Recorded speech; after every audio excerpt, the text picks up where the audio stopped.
They say he cleaned this town with nothing but a badge and a bullet. Sheriff Waylon Griggs, tall as a pine, silent as a tombstone. He wore justice like a noose around his own neck. Okay?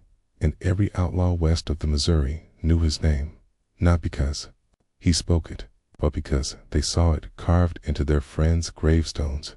He killed 99 men, and every one of them had it coming.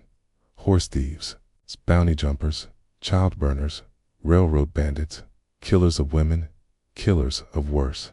Waylon didn't flinch, didn't blink, didn't miss. People used to cheer when he walked by. Mothers pointed him out to their sons. That's the law, right there. It's the man who keep the devils out. But they didn't know what happened behind that badge, or what he did on the 100th night. Waylon never married, never drank in public, never left town unless it was to return with blood on his coat. But every night, at precisely midnight, he lit a single candle in the jailhouse window, sat in his rocking chair, and wept, quiet, like a man begging forgiveness with no one left to hear him. People said he was cursed. Others said the devil kept count for him. But the truth is colder than that, because that 100th man, he wasn't just another outlaw. He was something else entirely. Fade to black wind, whistling, creaking wood, desert silence. But to understand why the sheriff cries, you need to go back to the very first man he killed, because that's where the story truly begins. Not with blood, not with vengeance, but with a choice. A single, terrible choice. Asterisk, asterisk, before the badge, before the blood. Waylon Griggs was just a scared boy on a dying farm. His father drank from morning to night. His mother prayed to a God that never answered. And his little brother, Eli. Eli was sunshine in a storm. His blonde hair, bright smile, he'd follow. Waylon like a shadow with laughter in his throat and dirt on his knees. They had nothing but each other. One winter night, their father came home drunk and furious. Said the cow died. Said someone let her freeze. Said it was Eli's fault. Waylon watched that man raise his belt like a whip, and something inside him snapped. He grabbed the rifle from above the fireplace. Ken made his first kill. His hands shook for a week. Eli stopped talking, and their mother buried her husband under a dying tree, then walked out the door and never came back. They survived, just Eli grew quiet. Waylon grew cold, and when the war came knocking, Waylon left to wear the blue. Said it was for the money. Said it was for a better life. But truth is, he didn't know how to look Eli in the eyes anymore. Years passed. Waylon became a soldier, then a bounty hunter, then a lawman. He was good with a gun. It's too good. So they gave him a badge and sent him west. They said the frontier needed order, and he gave them order. One bullet at a time. But back in that dusty farmhouse, Eli never left. He grew up in the shadow of what his brother had done, raised himself on silence and sorrow, and one day showed up in Grave Dust, Wyoming, with a scar across his lip, a 6-shooter on his hip, and a new name, Elijah Black. Outlaw, bank robber, train hijacker, wanted in 6 territories, and Waylon, he never knew. Not until it was too late. Slow fade, gunshots echoing faintly in the background. That was the 100th man. Not just blood, not just a name, but the boy who once followed him, barefoot through the corn. Asterisk, asterisk, the poster came in like all the others, rolled, stamped, and yellow with dust. But Waylon froze when he saw the name. Elijah Black, wanted, dead or alive, $600 bounty. Bank robbery in Fort Macklin. It's too dead. He stared at it like a man looking into a mirror he hadn't seen in decades, because now it wasn't just justice.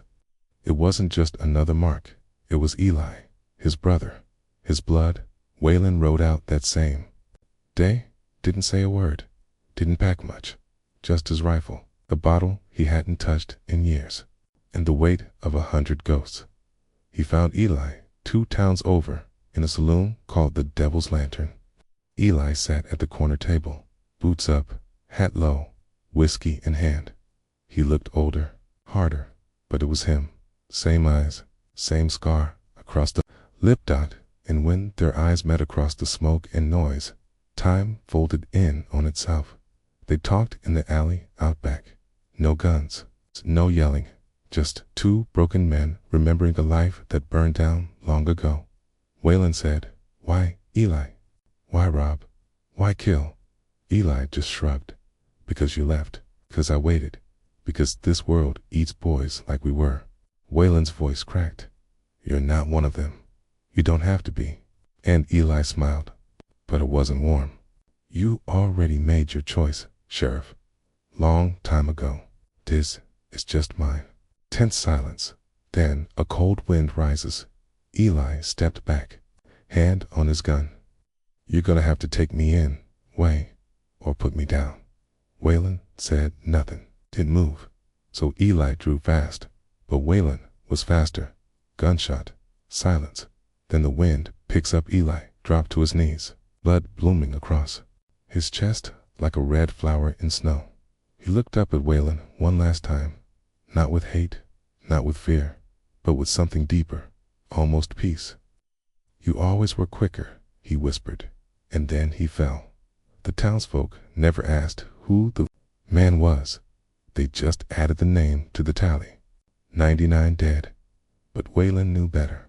That was the 100th. That was the one that broke the man behind the badge. Asterisk, asterisk, since that day. Waylon Griggs has never drawn his gun again. Not once. He still wears the badge. Still walks the dirt roads of grave dust every morning, boots heavy with memory. The townsfolk tip their hats. They still call him Sheriff, but no one dares ask about the man he killed behind the Devil's Lantern. They just know that ever since that night, he's never been the same.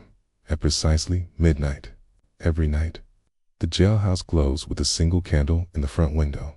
It flickers against the cracked glass like a heartbeat in the dark. Some say it's for the dead. Some say it's a warning. Others believe it's for the soul of a man who never got to rest. But the truth is quieter than that inside the sheriff's office. Waylon sits in his rocking chair, coat draped across the back, hat resting on the table, hands folded in prayer, though he's long forgotten the words. And next to him, on the wall, hangs a faded photograph. 2 boys. One taller than the other, barefoot in a field, grinning like the world was still good.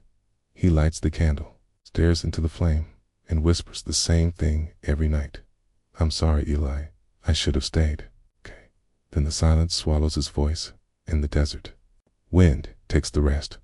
People say it's noble, what he did. Choosing duty over blood, justice over kin. But Waylon doesn't believe in justice anymore. Not real justice. Not the kind that costs what can't be replaced. He killed 99 men for the law. But the 100th, that one was for the law too. And it broke him. Final narration, slow and fading, like wind through dry grass. So if you ever pass through grave dust, and you see that single candle glowing in the window at midnight, don't knock, don't ask Todd, just keep riding, because that light isn't for you.